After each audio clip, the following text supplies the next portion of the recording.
Tu sais ceux qui utilisent leur intelligence du cœur, les êtres de lumière, quand ils entrent dans la matrice, ils savent, pas avec le mental, mais au fond d'eux. Ils sentent dès le début que quelque chose ne colle pas, comme s'ils étaient dans un décor qui n'est pas vraiment la maison. Ils perçoivent le monde plus fort que les autres, les émotions des gens, les ambiances, les non-dits.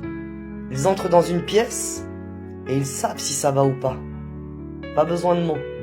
Leur corps capte avant la tête. Et beaucoup d'entre eux ressentent une grande solitude, même entourés. Ils ont l'impression d'être différents, de pas fonctionner comme les autres. L'école, le travail, les règles rigides, ça les fatigue vite. Pas parce qu'ils sont faibles, pas du tout. Mais parce que leur âme se souvient d'un fonctionnement plus fluide, plus libre.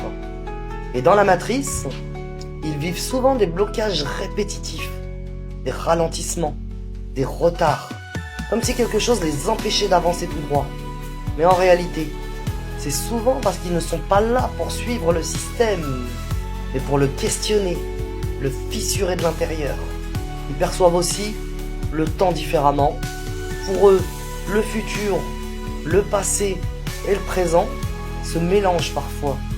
Ils ont des intuitions, des rêves très réels, des déjà-vus.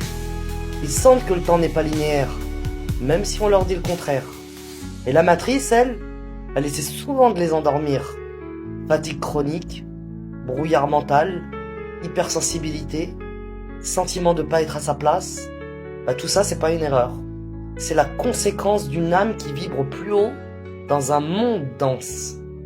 Mais quand ils commencent à s'écrouter, à ralentir, à suivre leur guidance intérieure, il y a quelque chose qui se remet en place. Ils voient clair. Ils commencent à comprendre qu'ils ne sont pas perdus, mais ils sont en mission.